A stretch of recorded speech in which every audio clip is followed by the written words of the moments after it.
So we'll go ahead and get started. My name's Augusta, and I'm super excited to be kicking off the last webinar in our veterinary series that we're offering. So in light of the recent events that have been impacting the veterinary profession and with upcoming anniversaries, Not One More Vet, the International Association of Veterinary Social Work, Mentor Vet, and Veterinary Mental Health Initiative have come together to create this three-part series, and tonight is going to be the final part. And the series is to help the veterinary community establish the shared language around trauma in the mental health context. So like I said, my name's Augusta O'Reilly. I am the current president of the International Association of Veterinary Social Work. I'm also a licensed clinical social worker in Southern Maine. I'm pleased to introduce the final part and our guest speaker and my colleague, Angie Arora, and she is going to get us started on the trauma-informed care in veterinary medicine. Angie is a social worker supporting the human needs that arise from human-animal relationships.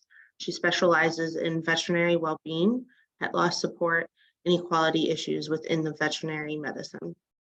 As a certified compassion fatigue specialist and mental health well-being coach, Angie provides trauma-informed support, training, and coaching to help animal care providers foster self and community connections so they can reconnect to themselves in their work in new and improved ways. Angie is actively involved in relevant veterinary medicine initiatives with organizations including the Toronto Zoo, BlendVet, NVA Canada, and King Animal Hospital. And I will hand it over to Angie. Thank you so much for the welcome, Augusta. As we have a lot on our agenda, we're going to get right into it. And I imagine that for some of you, you have been able to attend all three. And for some of you, perhaps you've sort of been just, coming in and out as it works with your schedule.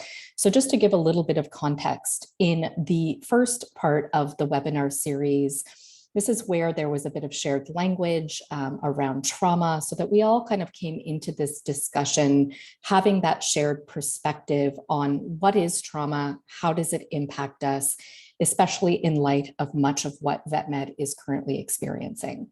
And in the second session, we got to see how personal and professional trauma really sort of interweave into our lived experience. Today, we're going to take a little bit of an action-oriented framework by looking at what's called trauma-informed practice or trauma-informed care. So what you're seeing here is essentially how we're going to break down our next hour together. First 20-ish minutes, I'm going to do a little bit of a context, setting us up for the importance of working from a trauma-informed approach.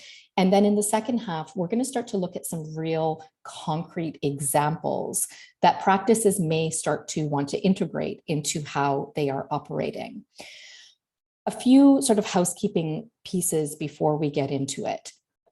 As is, or as was with the first two sessions, please make sure that you're paying attention to your own cues. You are not forced to sit here for the next hour. If anything's coming up that you feel you need to step away from, please do what you need to do to take care of yourself, knowing that the content will be here for you to come back to.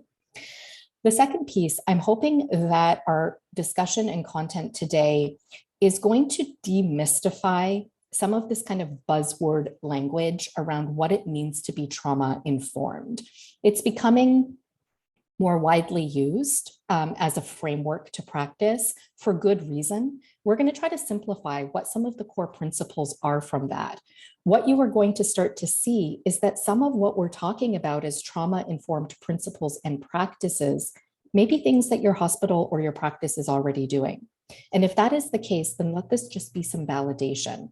I'm also hoping that you will learn some new things that perhaps you decide you sort of want to move forward with your practice. So let's get started with a little bit of context. I'll start with this piece. In order to buy into trauma-informed practice, we must first believe and understand that trauma exists in VetMed, right? And I think the first two parts of the three-part webinar series allowed us to better understand what that means. So I'm not going to go back and repeat what was already said, but I will make a point.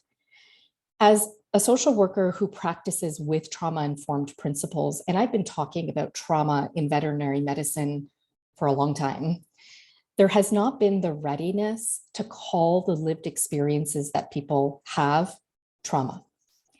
And in order to buy into and start to adopt the principles that we're going to be talking about, we really do have to both understand and appreciate the pervasive nature of trauma in the profession. I think we are at a very pivotal point in the profession's journey that, for example, 5 years ago, when I tried to use the language of trauma, it was like, brick walls, couldn't penetrate. And we're now starting to see that there is a greater openness and readiness to understand that our experiences need to be framed in this context. So in talking about trauma, I'm not going to spend a lot of time here, but I just want to show us the complexity of trauma. And the webinar series is a great way to sort of get the seeds planted, but trauma and understanding trauma requires a lot of work, a lot of energy, because it is such a pervasive lived experience, not just in veterinary medicine, but in our entire world. So what you're seeing here are what I often like to call primary, secondary, and systemic trauma. Primary trauma is when I have experienced something that overwhelms my capacity to cope, but I've experienced it directly, right? So the trauma is being experienced by me directly. This happens in vet med, right? As you learned about in the first couple of sessions. Secondary trauma refers to my exposure to the pain and suffering of others.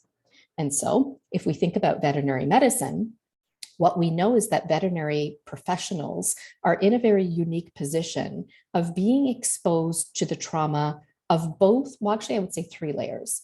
We're exposed to the pain and suffering of our clients, of our patients, and to our colleagues, right? And so while things may not be happening directly to me, my sheer exposure to it can overwhelm my capacity to cope. And I think a missing piece of the puzzle that we don't often talk about is the systemic nature of trauma. And what I mean by this is when the very systems and institutions that we live in, the schools we go to, our workplaces, government policy, cause harm that shake me to my core, right? And off to the left and the right of these 3 circles are just some examples of what or how trauma could be labeled. And again, much of this was covered in the first part of the 3-part series. To get us closer to talking about trauma-informed practice, I want to come back to something that I briefly mentioned at the beginning.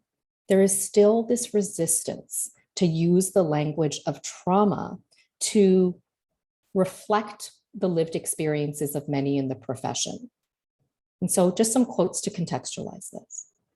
Peter Levine says, trauma is perhaps the most avoided, ignored, belittled, denied, misunderstood, and untreated cause of human suffering. There's a number of reasons for this. I think if we think about it from a systemic level, if we are asking organizations, the hospitals that you work at, to become trauma-informed, it means that we have to do a lot of systemic work to change the conditions that are causing harm. And I think most of us know that systemic change is really hard.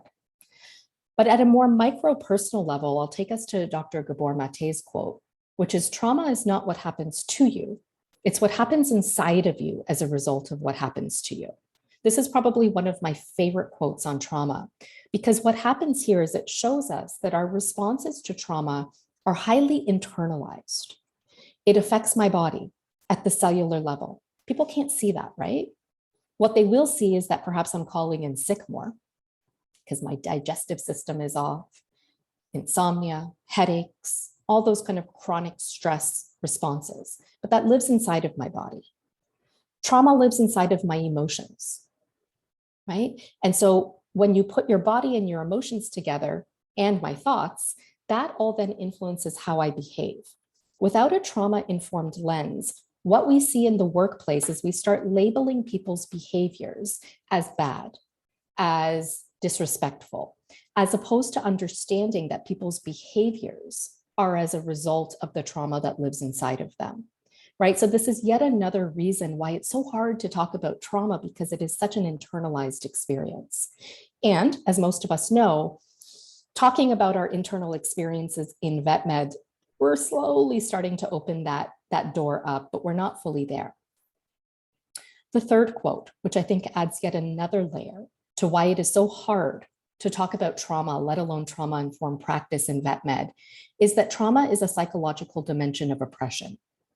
We cannot have a conversation about oppression without also talking about its interlinked connection to discrimination and oppression. And this is often a missing piece of our puzzle in these conversations.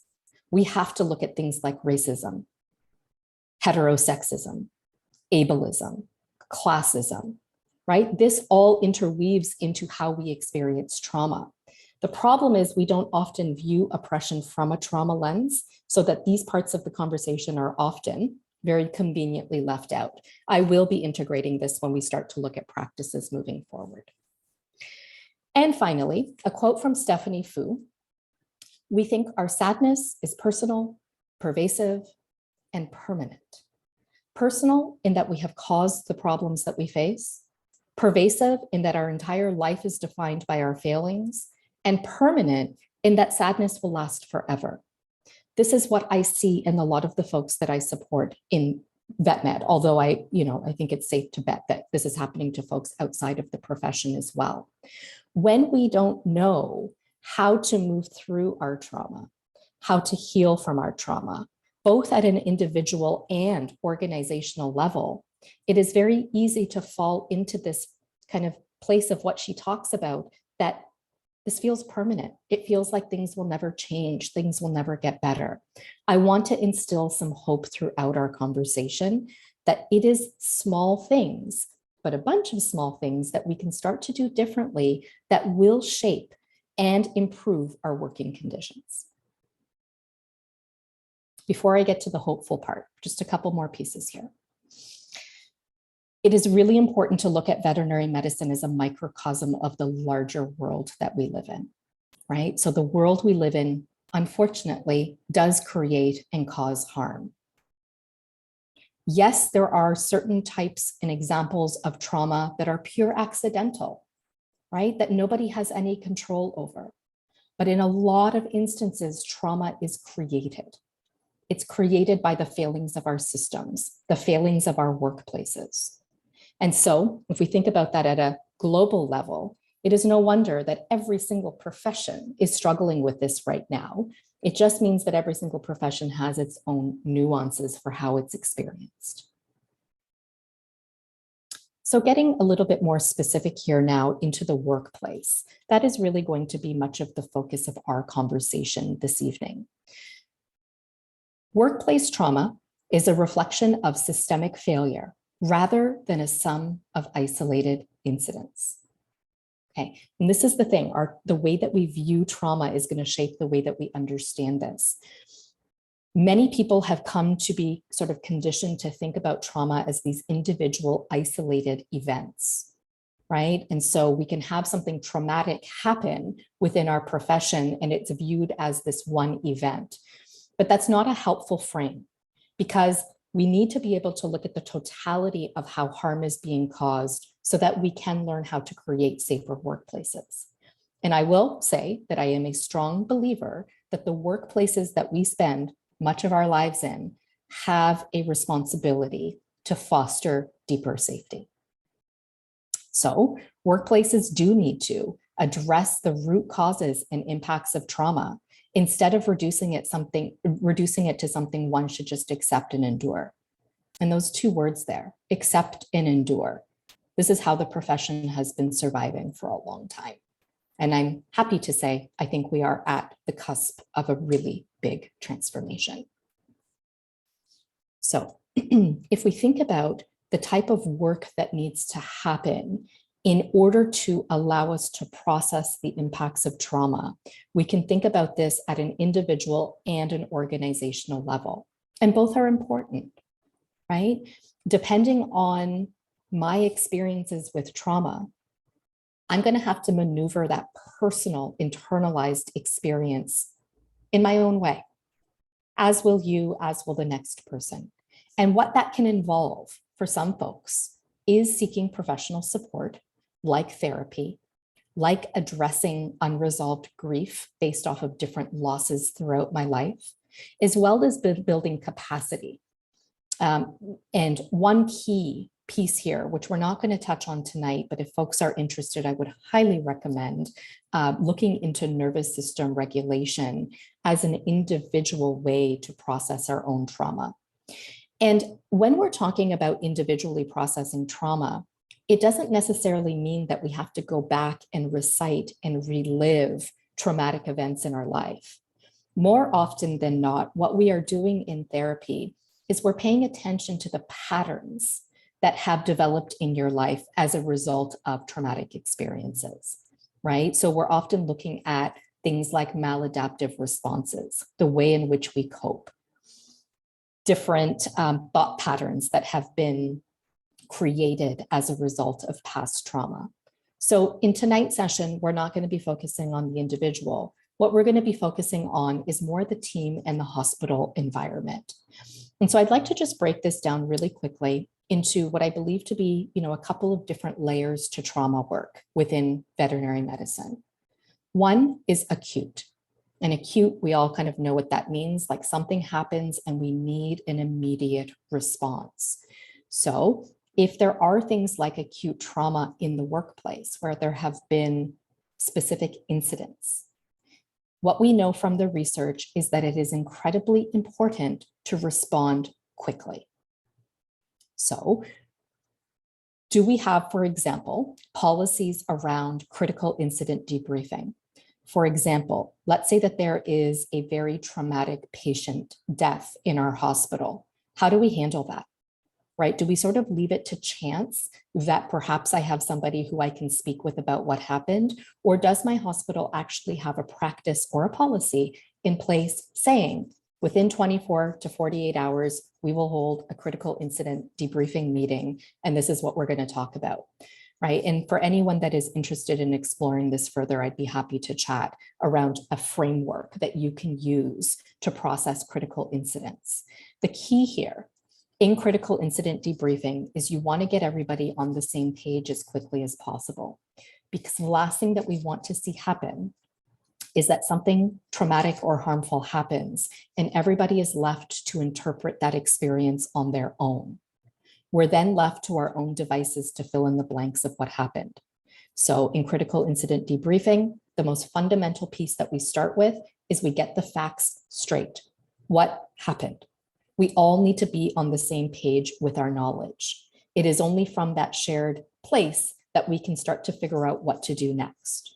And I see this all too often. When I've come in, I've been called in to do critical incident debriefing for a number of different organizations. Often by the time I get in, everyone has 50 interpretations of what's already happened, and there's more damage that we have to actually process before we can get to the root of what I'm there for. All right, again, in acute scenarios, are we providing our staff access to professional support? As a social worker, this to me is sort of like, of course we should be. But what I've come to realize is that not all employers and workplaces believe that they have a responsibility to provide this type of support. We're going to talk about very quickly what I believe an organization's responsibility should be. Okay.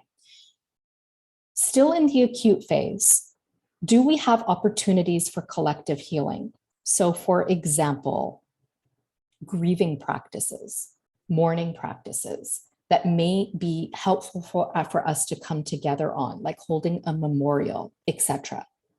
Of course, that's going to depend on what the nature of the event was. But the message I want to drive home here is we are not meant to heal alone, right? And this is far too often what happens. We're all sort of figuring it out by ourselves. That is very much a North American frame to this type of work. We can look at many ancient cultures and many cultures around the world, and we know that healing happens in community. So even just this 3-part webinar series is an attempt to bring the community together so folks know that they're not experiencing things alone. So now the second part, which is what we're about to get into, the preventative and responsive responsibility that our veterinary hospitals play when it comes to trauma. And here we're going to talk about the importance of trauma-informed principles and how that can manifest into different policies, procedures, and eventually how this then starts to shift the cultural norms within our practices. So really quickly, because there's a lot of buzzwords going around, I just want to delineate and clarify that what we're talking about tonight is the importance of being trauma-informed, which is not synonymous with being trauma-aware or centered. All are important and all play their own roles. So trauma-aware means that I am quite familiar with and have a pretty good baseline understanding of what trauma is and how it impacts not just individuals, but communities and society as a whole. And so when we're talking about the impacts of that, we're talking about the physiological impacts, the emotional impacts, the cognitive impacts, the behavioral impacts. And the first and second session in the webinar series started to move us in this direction. Tonight, we're going to talk about more being trauma-informed, and I'll get into what that means shortly. Trauma-centered means this is where we have trained professionals who can dig deeper into a person's trauma history. We are not asking vet med to become trauma-centered, right? We are asking vet med to become trauma-informed. A therapist, quite likely, depending on their training, do more trauma-centered or trauma-specific work. So we are not asking every veterinary professional to become a therapist, okay? But we are asking them to become informed. This is what it means. An organization that is trauma-informed, kind of repeating what I've already said, understands the widespread impact of trauma and the potential paths for recovery. And we're going to get started on that tonight. An organization recognizes how trauma impacts its employees and its clients. An organization that's trauma-informed does something with that information. It responds. It responds by updating its policies, its procedures, and practices. And I'm going to give you a lot of examples of what that could look like tonight. And our workplaces are actively working to resist re-traumatization. Here's the thing. We cannot guarantee safety. No one can promise us safety. But what we can do is try to work to prevent things that are within our control from happening if those things are going to cause us harm. Right? So there is a piece here that is around organizational responsibility. So why should hospitals be investing in this? Quite frankly, the health of the veterinary client-patient relationship depends on it, right? Because you can't have the VCPR without the humans that make up that relationship. And those humans are so deeply impacted by the hospitals and the practices and the shelters and the organizations that they work in. Breaking it down a little bit more, at a very individual level, when we have people that are moving through this profession, not only with their own unresolved pain and suffering, but constant exposure to trauma, because we know that is inherent in veterinary medicine, we have people who are struggling to learn and function optimally because we know that trauma affects the brain. Trauma affects the body. It affects my emotions. It affects my thoughts, meaning it affects my behaviors. We then see that come up in our team dynamics. Conflict, as one example. If we don't become trauma-informed, conflict is going to ensue. Can we prevent conflict? No, but in a trauma-informed practice, we have a better understanding of what is underneath that conflict. And we have healthier tools at our disposal to manage and hopefully resolve that conflict. But right now, what we have in the profession is high conflict without awareness. So what we end up doing is we start labeling people's behaviors. We start labeling them as hard to work with, as rude, as dismissive, as overly sensitive. The list goes on. right? And trauma-informed work gives us a healthier context to understand people's behaviors. And at a more macro level, until we address this, hospitals are going to continue to struggle with retention, absenteeism, and presenteeism. And that presenteeism is people showing up to work, but not being able to focus on the job at hand, making more mistakes, losing motivation, etc. I am a firm believer in this, in that we know that trauma isolates people, right? It causes us to turn inwards. The antidote to this is connection.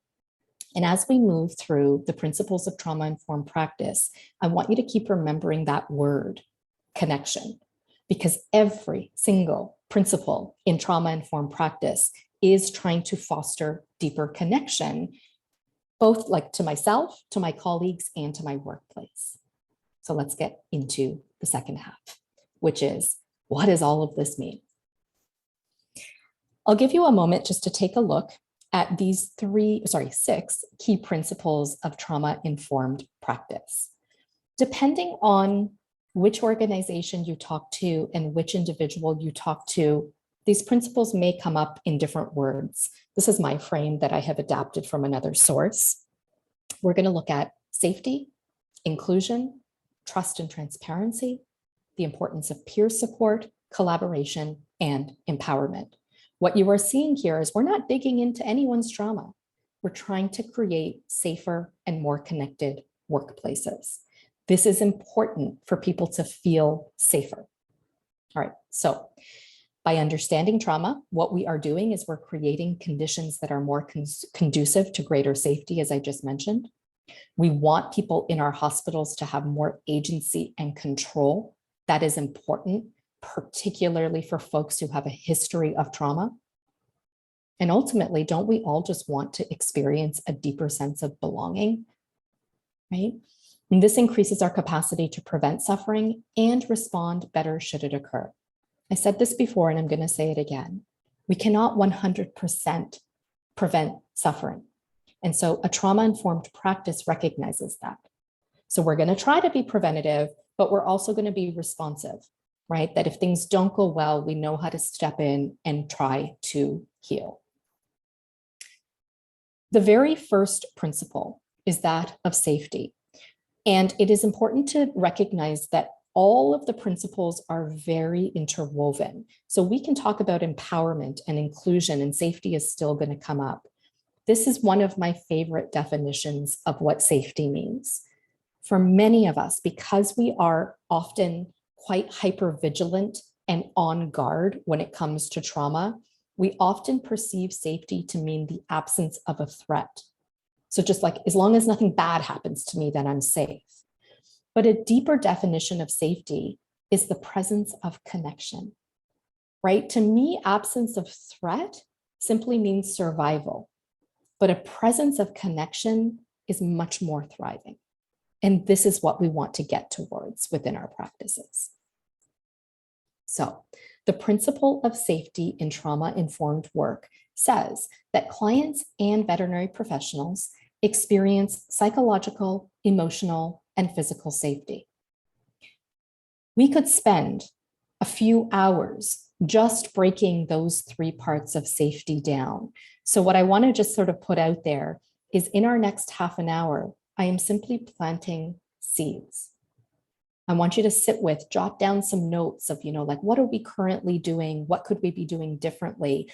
Because my hope is that you take some of this content and then continue dialogue and conversations within your hospitals. So let's go through some examples of what safety could look like in your practice. If we think about things from the definition of absence of threat, then there are certain things that will become important. Organizational and personal, it should say, safety plans, right? So are there particular high risk circumstances that we want to think through and do a little bit of risk planning? If X happens, then this is the plan that we have in place, right? So really kind of risk management 101 for organizations. Coupled with that, do we need to assess any particular policies or protocols for how we need to better protect the physical safety of our employees and of our clients, right? I think where hospitals have done a better job on this would be more when it comes to physical safety when it relates to patients and animals. We also need to think about what that could potentially look like for human interactions. So again, this kind of fits under that broader piece of risk planning. I have worked with some folks who have particular safe words in place with their colleagues. So for example, the staff working at the front of the house may have particular safe words that they use with each other if they perceive or believe that a client's behavior is escalating and it's starting to make them feel unsafe. That safe word then cues in that somebody else needs to sort of step in and support. I'm jumping, just sort of follow my train of thought here. This is not as common within the hospital setting. As somebody who has done a lot of work in nonprofits, I can tell you that nonviolent crisis intervention training is kind of part and parcel of like any nonprofit I've ever worked with. I've had to engage in this type of a training. I'm starting to see it get interwoven into VetMed, but essentially this is if there is an escalation within my hospital, whether that is a client to a staff, staff to staff, groups like the Crisis Prevention Institute can teach you mechanisms on how to de-escalate and also keep yourself safe when the risk is escalating.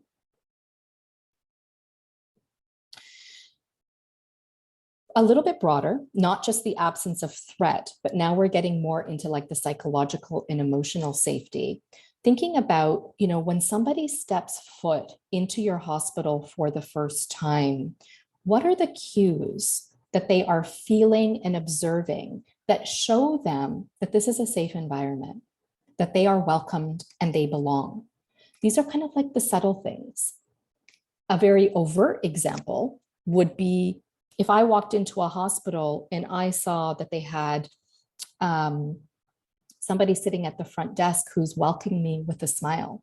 That goes a long way to creating safety. Simple things like, is there tissue around? But I don't need to go and ask somebody if I'm crying. Having water in place so I can meet my body's most basic needs in moments potentially of stress. Having things that are calming for my nervous system. Having a pride flag to show that this is a safe environment for me. All those cues of welcoming and belonging fit under this principle of safety, right? And we're starting to even see now new hospitals that are opening up with totally different architectural design, right? And when you look at the pictures of how these hospitals are being designed, I don't know if they realize it, but what many of them are trying to do they're trying to create this more welcoming environment that feels much less sterile, right? Trauma-informed principles in human medicine has taken off. And we're now starting to see human medicine understand the importance of creating these environments, not just for the staff, but also the clients. And I think it's a matter of time until we get VetMed to sort of catch up there. A couple of other examples before I move on to the next principle. Boundaries and the enforcements of consequences. So for example, your practice may have like a termination policy with clients. All right, so what types of boundaries do we need to be setting up there? And do we have consistent enforcement from management to staff on whatever boundaries we're trying to create? Because I can tell you, you can create all the boundaries you want. If they are not enforced, that is teaching people that this is an unsafe environment. Okay, so as you can see, just planting the seeds. I'll pause for a moment, just in case folks want to jot anything down. Again, I want you to be wearing the lens of what can I take back to my hospital?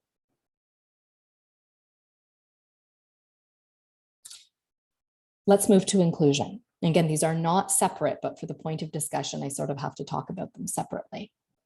Earlier, I mentioned that trauma is a psychological dimension of oppression. We don't get to talk about trauma without talking about discrimination and oppression. Okay, and we are starting to see a greater awareness of equity issues within veterinary medicine, inclusion issues within veterinary medicine. The principle here is that veterinary practices do have a responsibility to recognize and address biases, stereotypes, discrimination, and oppression. So basically, any work that your practice is doing on EDI or DEI is going to connect here.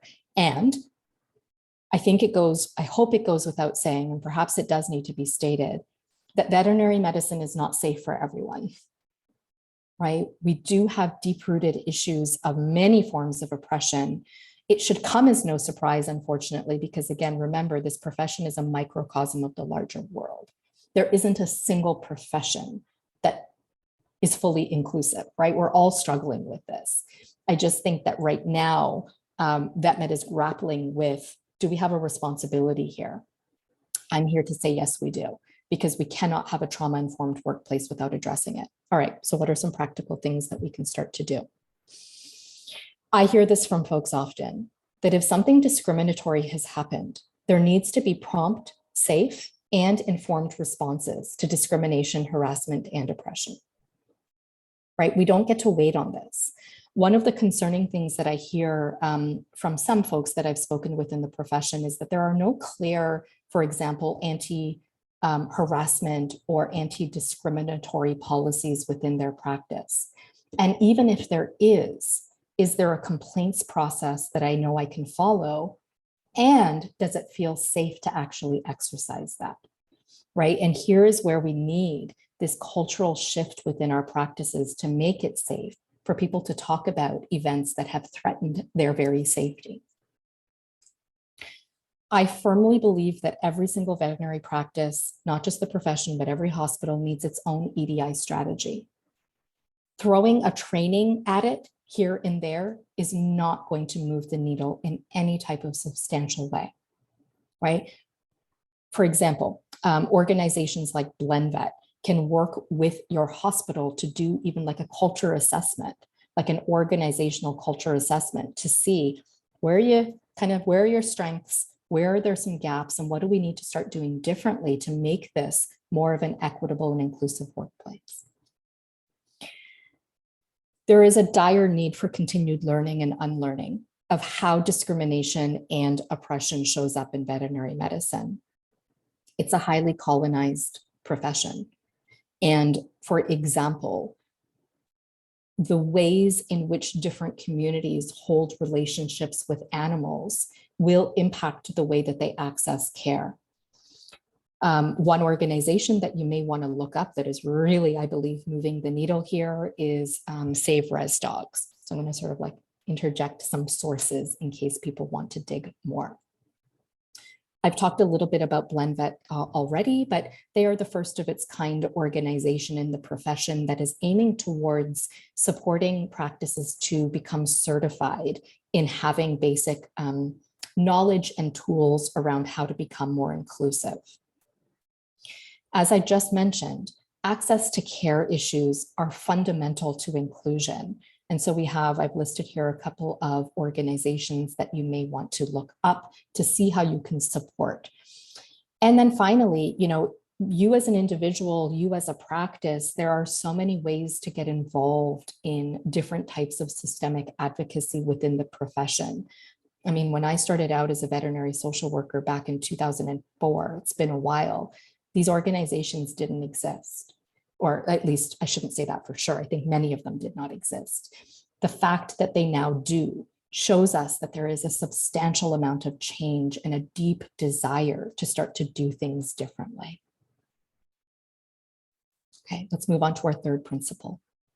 Trustworthiness and transparency. I love this quote.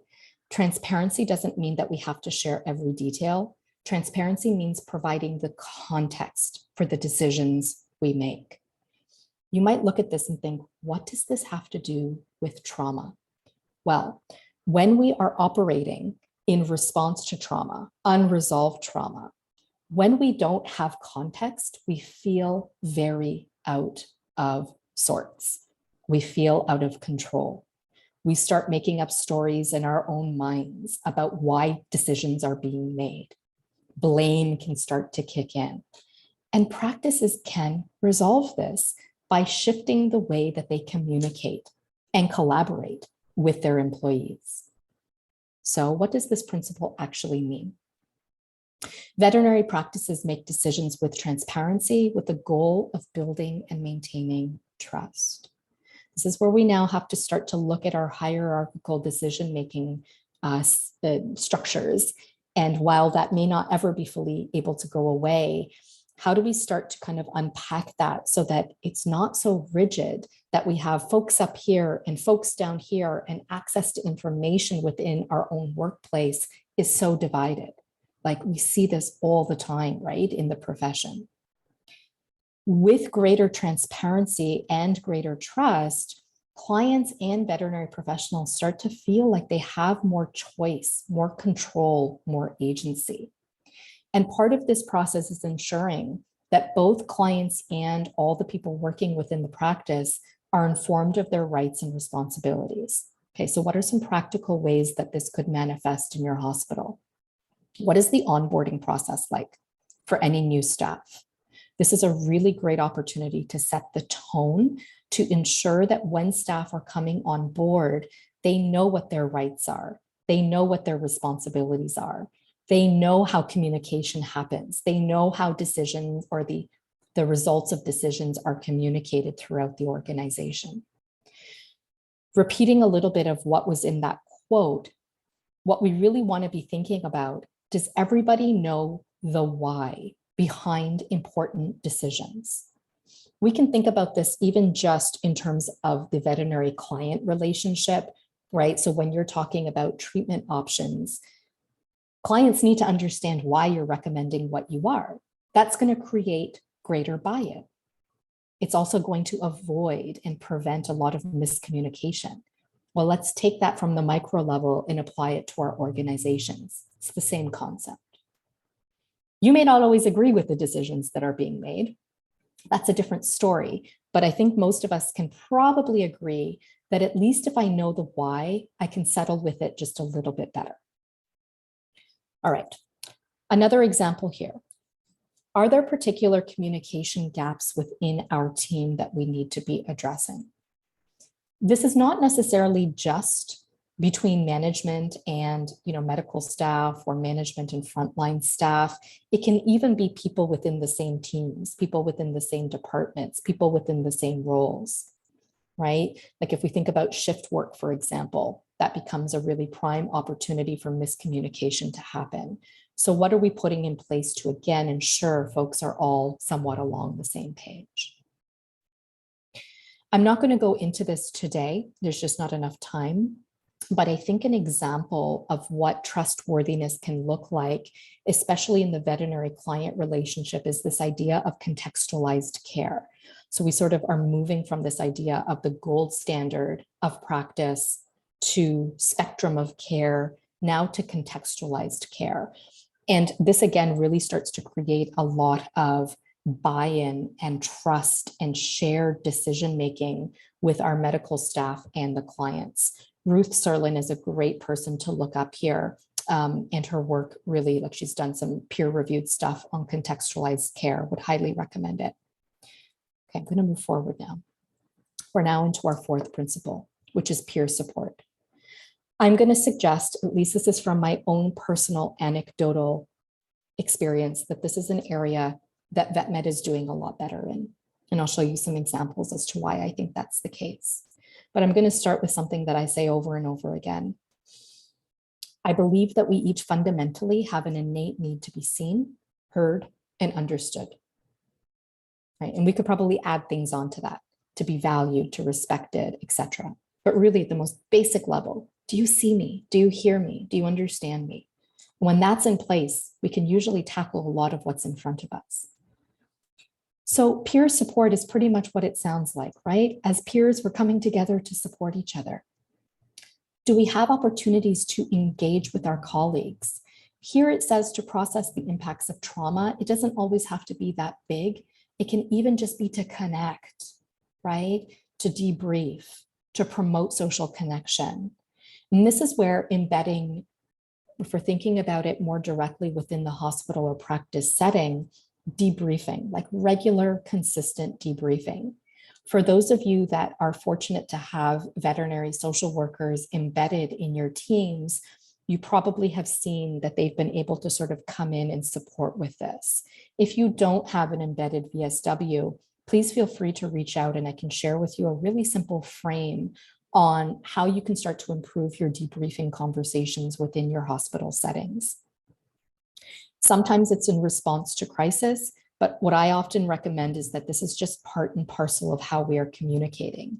Think of it as rounds, right? But we're not just doing rounds to talk about the medical issues. We're doing rounds to talk about how we are, as humans, are being impacted by our work.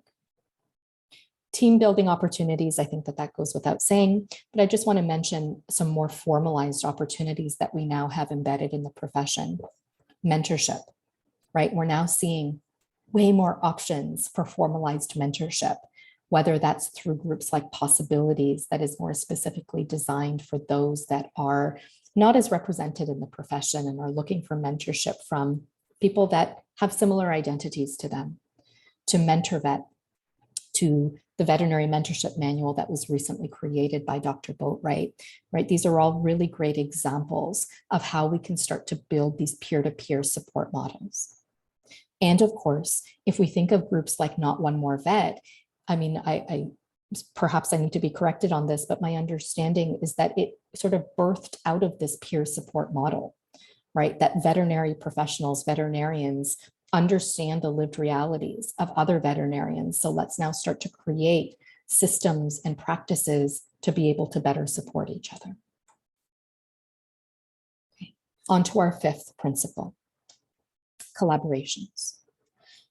Yes, relationships can cause harm, but relationships can also support healing, right? It's not one or the other. It's how we build these relationships with each other, how we nurture these relationships that's going to make the difference. So what does collaboration look like in practice? It has a lot to do with decision-making and, of course, promoting working environments that are inclusive for everyone and are safe for everyone. So where can we go with this? At a very fundamental level, collaboration, true, productive collaboration, becomes really difficult if we don't have folks that are emotionally intelligent. And what do we mean by that? Emotional intelligence means having the ability to self-manage and self-regulate my own emotions, thoughts, and behaviors. We have a lot of dysregulated people running through the world and in the profession. Very hard to collaborate when that's our status quo. Emotional intelligence means having a deep sense of self-awareness, right? So really knowing myself, knowing my patterns, knowing my triggers. But it also means relationship management. Do I have a good sense of social awareness? Can I read a room? Do I have a strong sense of empathy? Am I able to address conflict in a healthy way? All of that is emotional intelligence. There's a new concept now of emotional agility, which is essentially, I don't suppress my emotions, I accept my emotions, right? And I've oversimplified it, but it's very much connected to emotional intelligence. Do we need to do some work on this in our teams? And many of us will go straight to saying that it's our management and our practice leadership that needs it. And while that might be true, I believe we all do, right? Because relationships are very sensitive. And the more I've been able to work on myself, the greater we can actually collaborate in healthy ways. So I've kind of touched on the second, but I'm talking here when it comes to conflict, not just training, but like really building our team's capacity to recognize, handle, and repair conflict. What the research shows us around collaboration is that it is important in order to truly collaborate for everyone in your practice to fully understand what others in the practice do.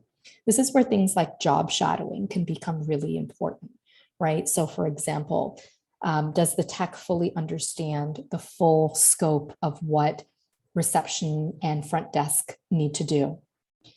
Does the vet assistant understand the full nature of what the veterinarian's role and scope is? The more we do that, the more appreciation we have for each other, the more context we have when we're trying to communicate.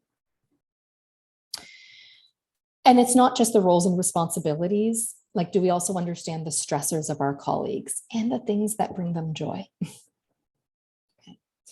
A new concept that I've heard more recently is this thing called empowered decision making. And so this is more when you have all levels of your staff that, you know, there's enough emotional and psychological safety within the practice that everyone within your hospital knows how they can make suggestions. They know what processes they can follow if they have new ideas. And this idea of empowered decision-making gives a bit of an organizational frame for how to ensure that voices are in fact being heard and recognized and valued. One organization that does some really good work on this is an organization called Plural. And finally, this is a big one, but we do need to be looking at power imbalances within and across relationships, right? Without that, it's going to be really, really hard to collaborate if I don't feel safe in my interactions with certain people on my team or with certain clients. And finally, because I am mindful of the time, we're now getting to our last principle, which is empowerment. Another really great quote here. Customers will never love a company until the employees love it first. And we all want to feel empowered in our jobs, right? We all want to be recognized, valued, validated, and we want to have opportunities to grow. And so, yes, of course, the things like, you know, team building opportunities, that pizza lunch, all that stuff, it's great. I don't want to knock it because it plays a role. And we also need more, right? So I'll kind of come to the systemic part here. Are we investing in equitable pay?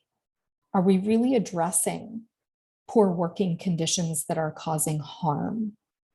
Are we investing in our team's growth? Do we provide comprehensive benefits, access to employee assistance programs, investing in a veterinary social worker, etc.? Right? That's what creates the conditions to show me that I'm valued and that I'm validated. It's the actions that will show that. But more informally, you know, do we have a culture where we're just shouting out our people and recognizing when someone's done something great? And it doesn't always have to be a big, big thing. It can just be an acknowledgement. I really, really appreciate that you were able to step in and help me with X, Y, Z. You're really good at what you do, right? Those little things start to shift the norms. I'm also a big believer that we need to be utilizing in-house expertise. We don't always need to be bringing people in.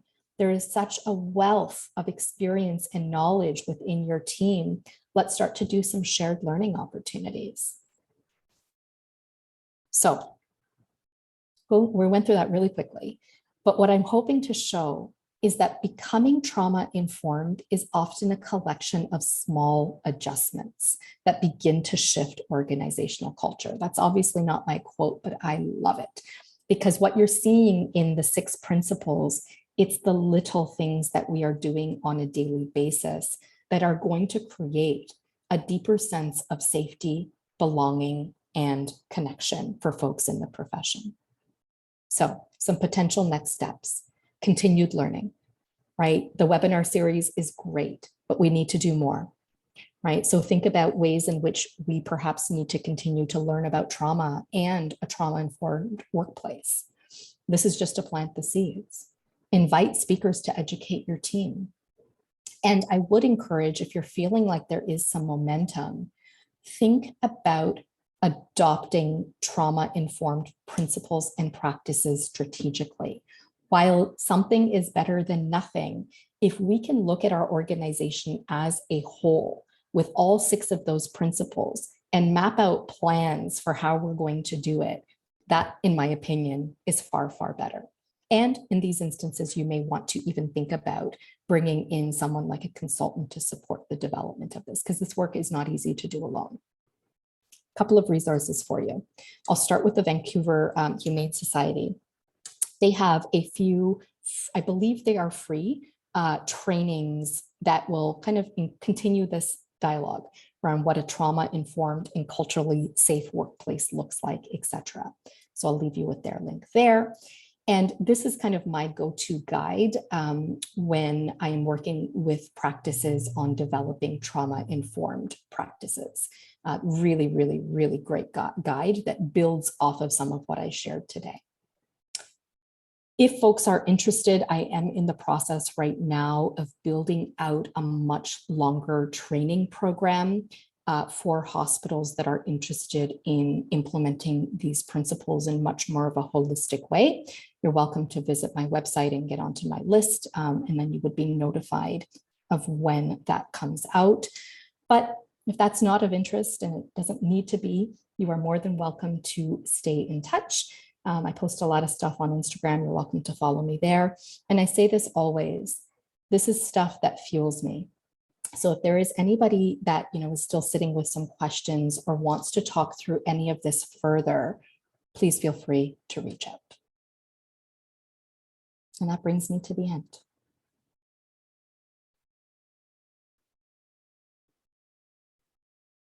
Thank you so much, Angie. I always enjoy your talks and always learning something new and more informative than the last time. So really appreciate it from all the partners and everything. So I know we have a few minutes left. If there's any burning questions, nothing kind of came up, but again, this is heavy stuff.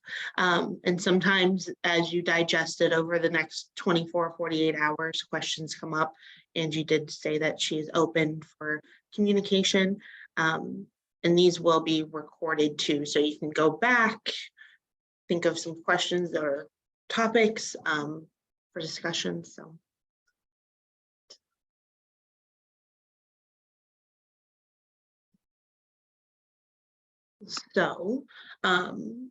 these, like I said, these will be posted on the NOMV website.